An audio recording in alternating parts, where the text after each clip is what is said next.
Hi friends, welcome to my teaching talkies. Maths classes లో భాగంగా ఈరోజు ఈ క్వశ్చన్ ఒకసారి చూడండి.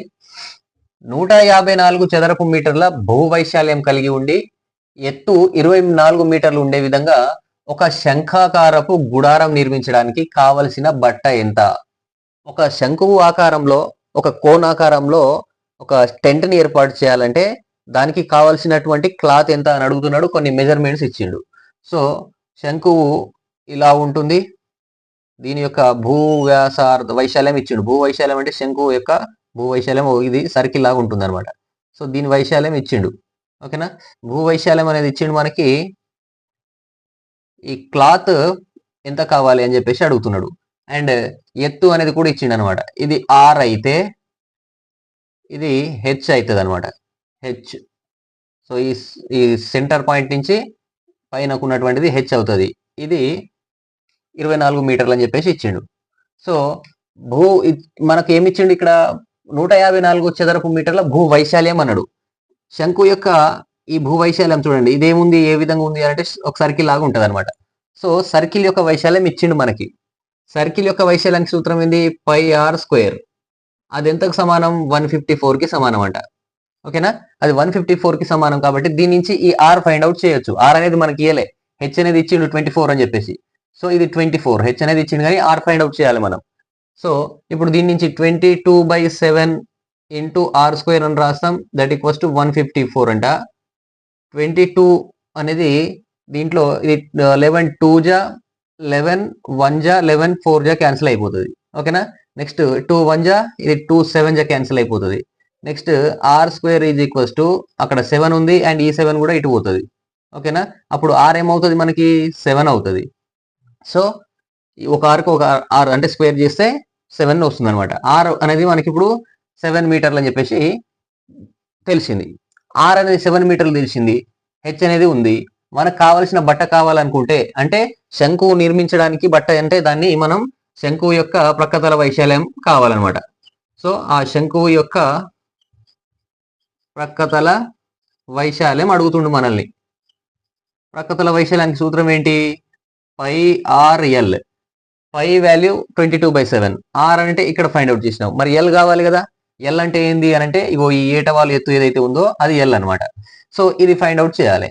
ఇది ఎట్లా ఫైండ్ అవుట్ చేస్తామనంటే ఈ ట్రయాంగిల్ ఒకసారి అబ్జర్వ్ చేస్తే మీరు, ఇది ఎట్లుంది అంటే ఒక లంబకోణ త్రిభుజం లాగా ఉంది. సో ఈ లంబకోణ త్రిభుజంలో మనకు ఆర్ అనేది వచ్చింది 7. భూమి ఇచ్చిండు 7 వచ్చింది. ఎత్తు అనేది ఉంది. కర్ణం కావాలి కాబట్టి కర్ణం స్క్వేర్ ఈజ్ ఈక్వల్స్ టు అంటే L square is equals to under root of H square plus R square అవుతుంది. ఓకేనా? కాబట్టి హెచ్ స్క్వేర్ అంటే ఎంత? 24 whole square plus R square అంటే 7 స్క్వేర్. దీనికి రూట్ రాస్తాం. సో 24 స్క్వేర్ అంటే ఏమవుతుంది అది ఇది అని అంటే 576 అవుతుంది. ప్లస్ 7 స్క్వేర్ అంటే 49 అవుతుంది. విత్ రూట్ అని రాస్తాం. సో వీటిని కూడితే ఎంత అవుతుంది అని అంటే 9 అండ్ 6 కలిపితే 15 వస్తుంది అని అంటే 625 వస్తుంది. అంటే రూట్ ఆఫ్ 625 వస్తుంది అనమాట. దీని వాల్యూ ఇది ఎల్ స్క్వేర్. ఈ L square is equals to under root of 625. అంటే ఎల్ అంటే ఏమొస్తుంది? ఇప్పుడు ఈ రూట్ తీసేస్తే ఎల్ అని అంటే దీని నుంచి ఎల్ ఈక్వల్స్ టు 25 అని వస్తుంది అనమాట. So L is equals to 25 వచ్చేసింది. కాబట్టి మనకు కావాల్సిన ఈ పై ఆర్ ఎల్లో పై అని అంటే ఎంత? 22/7. ఆర్ అంటే ఎంత వచ్చింది? 7 వచ్చింది. 25 ఎల్ అంటే 25 ఇంటూ 25 చేస్తే ఈ 7కి ఈ 7 క్యాన్సిల్ అయిపోతుంది. సారీ 25 కదా. సో 25 చేస్తే ఈ 7 క్యాన్సిల్ అయిపోతుంది. అప్పుడు 22 ఇంటూ 25 ఏమవుతుంది? 22 ఇంటూ 25 జా ఏమవుతుంది మనకి?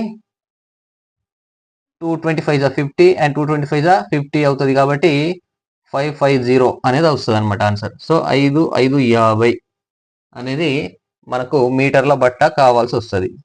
ఆన్సర్ 550. ఈ విధంగా చేయాలి. ఓకేనా? నెక్స్ట్ ఇంకో క్వశ్చన్ చూడండి. స్తూపాకృతిలో ఉన్న నూనె పీప 2 మీటర్ల భూ వ్యాసం, ఇది 2 మీటర్ల భూ వ్యాసం 6 మీటర్ల ఎత్తును కలిగి ఉంది. పీపాకు రంగు వేయడానికి పెయింటర్ 1 చదరపు మీటర్కు రూపాయలు 3లను తీసుకుంటుంటే 10 నూనె పీపాలకు రంగు వేయడానికి అయ్యే ఖర్చు ఎంత అని అడుగుతున్నాడు. సో స్తూపాకృతి అంటే ఒక స్తూపం లాగా నూనె పీప ఉందంట, ఆయిల్ బాక్స్. సో స్తూపాకృతి అంటే స్తూపం గిట్లు ఉంటుంది కాబట్టి ఆ స్తూపాకృతిలో ఉన్నటువంటి ఒక ఆయిల్ బాక్స్ కి, నూనె డబ్బాకి అతను రంగు వేయాలి అంట. సో ఏం చెప్తున్నాడు, స్తూపాకృతిలో ఉన్న నూనె పీప దాని యొక్క భూవ్యాసం అంటే మొత్తం ఈ నుంచి ఇటు దాకా దీన్ని వ్యాసం అని అంటాం. ఇది హాఫ్ పాయింట్ ఇది. సో ఇది ఆర్ అవుతుంది, ఇది ఆర్ అవుతుంది, మొత్తం కలిపి 2 మీటర్స్ అన్నాడు. ఇది కలిపి మొత్తం 2 మీటర్స్ అని అంటే ఇది 1 అవుతుంది, ఇది 1 అవుతుంది అనమాట. అండ్ 6 మీటర్ల ఎత్తు అని అంటే ఇక్కడ నుంచి ఈ సెంటర్ పాయింట్ నుంచి సెంటర్ పాయింట్ కి 6 మీటర్ల ఎత్తు ఇచ్చింది అనమాట. అంటే ఈ ఎత్తు. సో ఈ ఆర్ అనేది మనకి ఎత్తు హెచ్ అనేది 6 మీటర్స్ అని చెప్పేసి ఇచ్చిండు. ఇది హెచ్, ఓకేనా. హెచ్ ఈక్వల్స్ టు 6 అని ఇచ్చిండు. ఇప్పుడు మనల్ని ఏం అడుగుతుండంటే ఆ పీపాకి మొత్తం వైపు రంగు వేయడానికి ఒక చదరపు మీటర్కి 3 రూపాయల చొప్పున 10 పీపాలకు ఎంత ఖర్చు అవుతుంది అని చెప్పేసి అడుగుతున్నాడు. సో ఈ ఒక పీపాకు దాని యొక్క సంపూర్ణతల వైశాల్యం తీసుకుంటే దాన్ని 10 పీపాలకు మల్టిప్లై చేస్తే సరిపోతుంది, ఓకేనా. కాబట్టి ఇప్పుడు చూడండి, ఈ పీపా యొక్క సంపూర్ణతల వైశాల్యం ఏమవుతుంది, మనకు కావాల్సింది సంపూర్ణతల వైశాల్యం. పీపా అంటే స్తూపం యొక్క సంపూర్ణతల వైశాల్యానికి సూత్రం ఏంది, ఇది ఒకసారి చూడండి. ఇది ఒక సర్కిల్ అండ్ పైన ఒక సర్కిల్, పైన కూడా కలర్ వేయాలి, కింద కూడా కలర్ వేయాల్సి ఉంటుంది, అండ్ చుట్టూ కూడా కలర్ వేయాలి. కాబట్టి ఇది ఒక సర్కిల్, కాబట్టి 2 సర్కిల్స్ ఉన్నాయి. సో సర్కిల్ యొక్క వైశాల్యం ఏంది, πr². 2 ఉన్నాయి కాబట్టి 2πr² అవుతుంది. ప్లస్ పక్కతల వైశాల్యం ఏమవుతుంది, స్తూపం యొక్క పక్కతల వైశాల్యం 2πrh, 2πrh అవుతుంది. కాబట్టి ఈ రెండిట్లోంచి కామన్ గా 2πr కామన్ తీస్తే 2πr into H plus are అవుతుంది కదా. సో ఇది గుర్తుంచుకుంటే చాలు మనకు డైరెక్ట్ అనమాట. డైరెక్ట్ గా ఇది గుర్తుంచుకుంటే చాలు. సో ఇందులో మనకి ఆర్ ఉంది, హెచ్ ఉంది, అన్ని ఉన్నాయి కాబట్టి సంపూర్ణతల వైశాల్యం సూత్రం చూడండి. ఇప్పుడు దీంట్లో సబ్స్టిట్యూట్ చేయండి. 2π అంటే 22/7, ఆర్ అని అంటే 1, ఎందుకంటే వ్యాసం ఇచ్చిండు 2, వ్యాసార్థం 2, వ్యాసం బై హాఫ్ చేస్తాం కాబట్టి 2/2, 2/2 1 అవుతుంది. కాబట్టి ఇది 1 అవుతుంది. హెచ్ అని అంటే ఎంత, 6 ఇచ్చిండు, ప్లస్ 1 అవుతుంది. కాబట్టి ఇప్పుడు చూడండి, ఇది 22 ఇంటూ 22 ఇంటూ ఈ 7 కి 6 + 1 7 క్యాన్సిల్ అయిపోతుంది. సో 22 ఇంటూ 22 ఇంటూ 1 అని అంటే రాస్తలేను ఇక, ఏమవుతుంది, ఇది 44 అవుతుంది అనమాట చదరపు మీటర్లు. ఇదేంటిది, ఇది 44 అనేది దాని యొక్క సంపూర్ణతల వైశాల్యం. దేనిది, ఒక డబ్బాది. సో 10 డబ్బాలు ఉన్నాయి కాబట్టి 10 డబ్బాల యొక్క సంపూర్ణతల వైశాల్యం ఏమవుతుంది, ఇంటూ 44, 10 ఇంటూ 44 చేస్తే 440 చదరపు మీటర్లు అనమాట. సో ఒక చదరపు మీటర్ కి 3 రూపాయల చొప్పున తీసుకుంటుండు. ఒక చదరపు మీటర్ కి 3 రూపాయలు, మరి 440కి ఇంటూ 3 చేస్తే ఆన్సర్ వస్తుంది. సో 400 3 1200 ప్లస్ 43 120, 1200 ప్లస్ 120 1320 రూపాయలు అనేవి మనకు కావాల్సిన ఆన్సర్ అనమాట. సో ఈ విధంగా చేయాలి క్వశ్చన్, ఓకేనా. నెక్స్ట్ క్వశ్చన్ చూడండి. ఒక హెలికాప్టర్ లో ఉన్న రాజేందర్ భూమిపై ఉన్న ఒక వ్యక్తిని 45 డిగ్రీల నిమ్న కోణంలో పరిశీలించాడు. భూమిపై నుండి హెలికాప్టర్ 500 మీటర్ల ఎత్తులో ఉంటే రాజేందర్ కు ఆ వ్యక్తి ఎంత దూరంలో ఉన్నాడని చెప్పేసి అడుగుతున్నాడు. సో ట్రిగ్నోమెట్రీ నుంచి వచ్చినటువంటి క్వశ్చన్ ఇది. చూడండి, భూమిపై నుండి 500 మీటర్ల ఎత్తులో హెలికాప్టర్ లో రాజేందర్ అనే వ్యక్తి గీడున్నాడు. ఆ రాజేందర్ అనే వ్యక్తి భూమిపైన ఒక వ్యక్తిని 45 డిగ్రీల నిమ్న కోణంలో పరిశీలించినట. నిమ్న కోణం అని అంటే ఈ భూమికి క్షితిజ సమాంతరంగా ఉండేటువంటి ఈ కోణం, ఇది 45 డిగ్రీలు. సో ఇది 45 డిగ్రీలు అయితే ఇక్కడ కోణం అనేది కూడా 45 డిగ్రీలు అవుతుంది అనమాట. సో ఇప్పుడు ఏం అడుగుతుండు, రాజేందర్ కు ఆ వ్యక్తి ఎంత దూరంలో ఉన్నాడు. రాజేందర్ గీడుండు, వ్యక్తి ఈడుండు, వీళ్ళ డిస్టెన్స్, వీళ్ళ మధ్యన ఉన్నటువంటి డిస్టెన్స్ ఇది కావాలి మనకి, ఎక్స్, ఇది తెలియదు.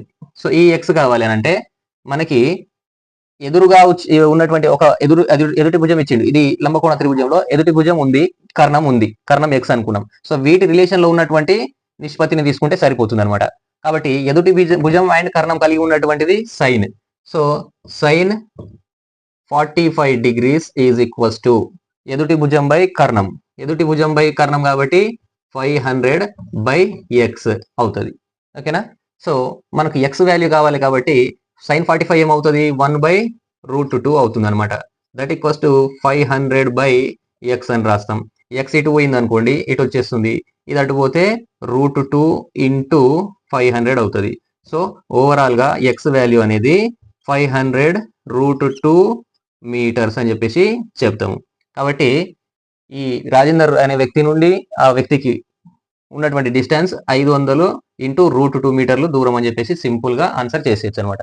ఒక త్రిభుజంలో ఏ, బి మరియు సిలు అంతర కోణాలైతే sine B plus C by 2 విలువ ఎంత అని అడుగుతున్నాడు. Sine B plus C by 2 విలువ ఎంత అంట. సో చూడండి, ఒక త్రిభుజంలో ఏబిసిలు అంతర కోణాలైతే ఆ కోణాల మొత్తం అనేది 180 డిగ్రీస్ కి సమానం అవుతుంది. ఇది మనకు తెలిసిందే, రైట్. ఇప్పుడు క్వశ్చన్లో మనల్ని ఏం అడుగుతుండు, బిసి బై 2 అడిగిండు. కాబట్టి బీసీ ఇక్కడే ఉంచేస్తే మనకి దీని నుంచి B plus C is equals ఏమవుతుంది, 180 మైనస్ ఏ అవుతుంది. ఓకేనా. Next BC by B plus C by 2 అన్నాడు కాబట్టి దాన్ని కూడా బై 2 చేయండి. అప్పుడు 180 మైనస్ ఏ బై 2 చేస్తే దీన్ని బై 2 చేస్తాం అండ్ దీన్ని బై 2 చేస్తాం. కాబట్టి అలా చేస్తే ఏమవుతుంది మనకి, this is equals to 90 minus A by 2 అవుతుంది. ఓకేనా. సో ఇప్పుడు బి ప్లస్ సి బై 2 అనేది దేనికి, సైన్ కి వర్తింప చేస్తే అప్పుడు మనకు కావాల్సిన answer sine B plus C by 2 is equals to is nothing but దీనికి ఈక్వల్ అన్నాడు కాబట్టి ఈ రెండింటికి సైన్ వర్తింప చేయండి. సైన్ 90 మైనస్ ఏ బై 2 అవుతుంది అనమాట. ఓకేనా. Sine 90 minus A by 2. ఓకేనా. So sine 90 minus A by 2 అనేది ఏమవుతుంది మనకి, కాస్ ఏ బై 2 అనేది వస్తుంది. సో ఇది ఆన్సర్ అనమాట. ఓకేనా. సో సింపుల్ గా ఇదంతా రాయద్దు. ఆన్సర్ చేసేటప్పుడు మనకు బి ప్లస్ సి బై 2 అడిగిండు అంటే ఏ లేదన్నమాట అక్కడ. కాబట్టి 180లో నుంచి బై 2 చేసి 180కి బై 2 చేసి 90, ఈ ఏ అటుపోయింది కాబట్టి మైనస్ లో వస్తుంది. అండ్ 90 మైనస్ ఏ బై 2లో వస్తుంది కాబట్టి సైన్ లో ఏ ప్లస్ అంటే 90 మైనస్ టీటా అనేది కాస్ టీటా అవుతుంది అనే కాన్సెప్ట్ లో మనం ఆలోచిస్తే ఆన్సర్ ఫ్రాక్షన్ ఆఫ్ సెకండ్ లో చేసేస్తాం, రైట్. నెక్స్ట్ ఈ క్వశ్చన్ ఒకసారి చూడండి. ఒక గోళం యొక్క ఘన పరిమాణం మరియు ఉపరితల వైశాల్యాలు సంజ్ఞానాత్మకంగా సమానం అయితే వాటి వ్యాసార్థం ఎంత అని చెప్పేసి అడుగుతున్నాడు, రైట్. ఒక ఘన పరిమాణం అంటే ఒక గోళం యొక్క ఘన పరిమాణానికి సూత్రం ఏంది, 4/3 πr³ అనేది సంజ్ఞానాత్మక అంటే ఈక్వల్ అనమాట. దేనికి, ఉపరితల వైశాల్యానికి. అది ఏంది అంటే మనకి 4πr² అవుతుంది. దాని ఉపరితల వైశాల్యం 4πr² అవుతుంది. రెండు సమానం అయితే వ్యాసార్థం ఎంత అని అడుగుతున్నాడు. ఆర్ ఎంత అంట. ఇప్పుడు చూడండి, ఈ 4కి ఈ 4 క్యాన్సెల్, ఈ పైకి ఈ పై క్యాన్సెల్. ఓకేనా. సో ఇక్కడ ఆర్ 3s ఉన్నాయి, ఇక్కడ 2s ఉన్నాయి కాబట్టి ఈ 2s పోతే ఇక్కడ ఈ 3 పోతుంది, ఇక్కడ ఒక ఆర్ మిగులుతుంది అనమాట. సో ఓవరాల్ గా ఆర్ అనేది మిగులుతుంది బై 3 ఉంది, దట్ ఈక్వల్స్ టు 1 అవుతుంది. సో దీని నుంచి ఆర్ ఈజ్ ఈక్వల్స్ టు 3 అని చెప్పేసి రాస్తాం. కాబట్టి వ్యాసార్థం అనేది 3 అవుతుంది. ఇది ఆన్సర్ అవుతుంది. ఓకేనా. సో నెక్స్ట్ క్వశ్చన్ చూడండి ఫ్రెండ్స్. ఒక వ్యక్తి గంటకు 15 కిలోమీటర్ల వేగంతో ప్రయాణించిన అతని లక్ష్యాన్ని 4 నిమిషాల ముందుగా చేరుకొనిను. ఒకవేళ అతను తన వేగాన్ని గంటకి 3 కిలోమీటర్లకు పెంచితే తన లక్ష్యాన్ని 12 నిమిషాలు ముందుగా చేరుకొనిను. అయితే అతను ప్రయాణించిన దూరం ఎంత అని చెప్పేసి అడుగుతున్నాడు. ఒక వ్యక్తి గంటకి ఫస్ట్ 15 కిలోమీటర్ల దూరంతో వేగంతో ప్రయాణించినప్పుడు తన లక్ష్యాన్ని అతను 4 నిమిషాలు ముందుగానే చేరుకుండంట. తర్వాత ఒకవేళ అతను తన వేగాన్ని గంటకి 3 కిలోమీటర్ల వేగాన్ని పెంచితే గనక, ఇంకా 3 కిలోమీటర్లు పెంచితే అప్పుడు తన లక్ష్యాన్ని 12 నిమిషాల ముందుగానే, ఇది కూడా ముందుగానే అది కూడా ముందుగానే చేరుకున్నాడంట. అయితే అతను ప్రయాణించిన దూరం ఎంత అని చెప్పేసి అడుగుతున్నాడు. ఇట్లాంటి క్వశ్చన్ నేను ఆల్రెడీ ఇంకో క్లాస్ లో కూడా చెప్పిన. సో మనకు దూరం కావాలి అన్నాడు కాబట్టి దూరం is equals to S1 S2 by S1 minus S2 into T అనేది ఫార్ములా. ఇది గుర్తించుకోండి అని చెప్పిన. ఇక్కడ టీ 2 ఉన్నాయి కదా సార్, మరి కొందరు ఆ క్లాస్ వినని వాళ్ళకి అర్థం కాదు. సో చూడండి, 2 ఉన్నాయి ఇక్కడ, 4 నిమిషాలు అని ఉంది, ఇక్కడ 12 మినిట్స్ అని చెప్పేసి ఉంది. 2 ఉన్నాయి కదా, మరి ఏం చేయాలి అని చెప్పేసి అనిపిస్తుంది. సో సింపుల్, ఏం లేదు. టీ అనేది ఏదైతే ఉందో 2 సార్లు లేటే అయితే 2 సార్లు లేటే అయితే అప్పుడు T1 మైనస్ T2 చేసేయండి. 2 సార్లు లేట్ అయితే, లేదా 2 సార్లు అర్లీగా అయితే అప్పుడు కూడా T1 మైనస్ T2 చేయండి. ఒకసారి లేట్గా వచ్చి ఇంకోసారి అర్లీగా పోతే అప్పుడు T1 ప్లస్ T2 చేయండి, అదే టీ అవుతుంది. సో ఓవరాల్ గా టీ ఈజ్ ఈక్వల్స్ టు ఏంది అని అంటే 2 సార్లు అర్లీగానే పోతే, ఎర్లీ ఇక్కడ 4 మినిట్స్ అర్లీగా పోయిండు, 12 మినిట్స్ అర్లీగా పోయిండు. 2 సార్లు లేటే అయితే లేట్ 2 టైమ్స్ లేటే అయితే సేమ్ టైం డిఫరెన్స్ తీసుకోండి. అండ్ ఒకసారి అర్లీగా పోయి ఇంకోసారి లేట్గా పోయిండు అనుకోండి, అప్పుడు మీరు ఆ టైంని కలపండి. ఇది గుర్తుంచుకోండి. ఆ కలిపి ఒక టీ ప్లేస్ లో తీసుకోండి, రైట్. ఇప్పుడు మనకి S1 అంటే 15 కిలోమీటర్స్, రైట్. S2 అంటే ఎంత అంటే కొందరు ఇదే తీసుకునేరు. క్వశ్చన్ జాగ్రత్త చూడాలి. 3 కిలోమీటర్స్ అని చెప్పేసి ఉన్నాడు అని చెప్పేసి అది తీసుకుంటే తప్పు అవుతుంది. ఏమన్నాడు, ఒకవేళ అతను తన వేగాన్ని గంటకి 3 కిలోమీటర్లకు పెంచిండు అనమాట. అప్పటికే 15 కిలోమీటర్ల దూరంతో పోతుండు, ఇంకా 3 పెంచిండు అన్నట్టు. అప్పుడు ఏమవుతుంది, 15 ప్లస్ 3 అవుతుంది. కాబట్టి ఇది 18 అవుతుంది. ఓకేనా, బై డిఫరెన్స్ 15 మైనస్ 18 అని అంటే మైనస్ తీసుకోండి, ఇక్కడ జస్ట్ డిఫరెన్స్ తీసుకోండి, లేదంటే దీనికి మాడ అనుకోండి. ఓకేనా, అప్పుడు ఏమవుతుంది, ఇది డిఫరెన్స్ వీటి డిఫరెన్స్ 3 అవుతుంది ఇంటూ టీ. 2 సార్లు అర్లీగా పోయిండు కాబట్టి మనం మైనస్ చేస్తాం, 2 టైంలో మైనస్ చేస్తాం. కాబట్టి 12 మైనస్ 4 చేస్తాం, డిఫరెన్సే తీసుకుంటాం. మొదటి దాంట్లోంచి అట్లా 9 నెగిటివ్ వస్తుందని కాదు, సో డిఫరెన్సే తీసుకుంటాం. కాబట్టి 4 అండ్ ఈ 12 డిఫరెన్స్ ఎంత, 8.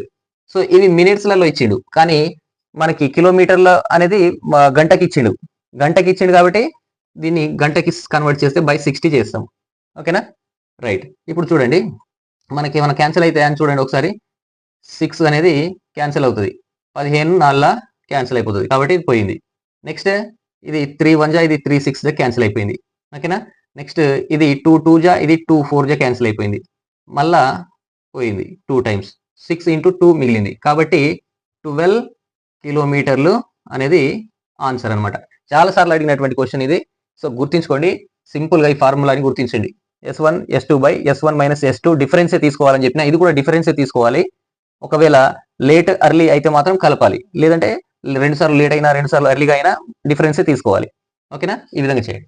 నెక్స్ట్ ఈ నెక్స్ట్ క్వశ్చన్ చూడండి. పక్కపటం నుండి సమాంతర చతుర్భుజంలో ABCD సమాంతర చతుర్భుజంలో y విలువ ఎంత అని చెప్పేసి అడుగుతున్నాడు. సో ఇది ఒక సమాంతర చతుర్భుజం.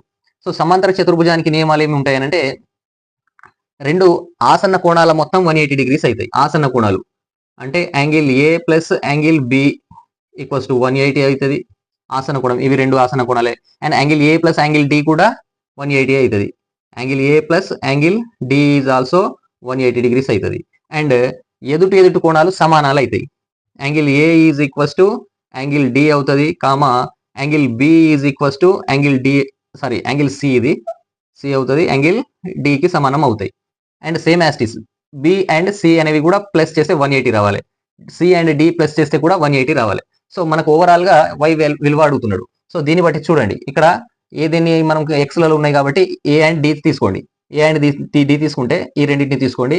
అప్పుడు x plus 20 plus x minus 40 is equals to 180 ఉంది.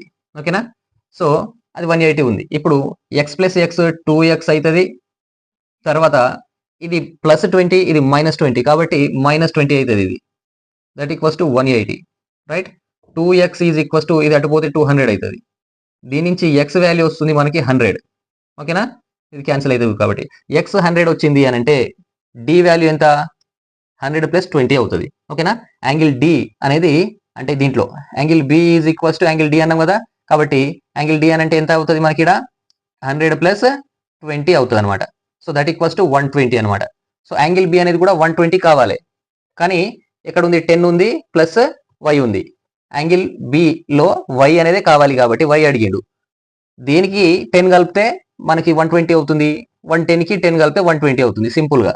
కాబట్టి angle B is equals to ఏమి ఇచ్చిండు, y ప్లస్ 10 ఇచ్చిండు, కాబట్టి దట్ ఈక్వల్స్ టు 120. ఇప్పుడు దీంట్లో నుంచి y కావాలి కాబట్టి అటు తీసుకపోతే ఏమవుతుంది, 120 minus 10 that equals to 110 degrees. ఓకేనా, కాబట్టి అంటే ఇది రాయాల్సిన అవసరం కూడా లేదు. ఈ వాల్యూ 120 కావాలి, ఇక్కడ 120 కావాలంటే 10 ఉంది, ఇంకెంత కావాలి, ఇది y 110 కావాలి. కాబట్టి సింపుల్ గా y ఈక్వల్స్ టు మనకి 110 డిగ్రీస్ అని చెప్పేసి చెప్తాం అన్నట్టు. ఓకేనా ఫ్రెండ్స్, సో ఈ క్లాస్ కనుక నచ్చినట్లయితే లైక్ చేయండి, షేర్ చేయండి, ముందుగా ఛానల్ని సబ్స్క్రైబ్ చేయండి. Thank you very much.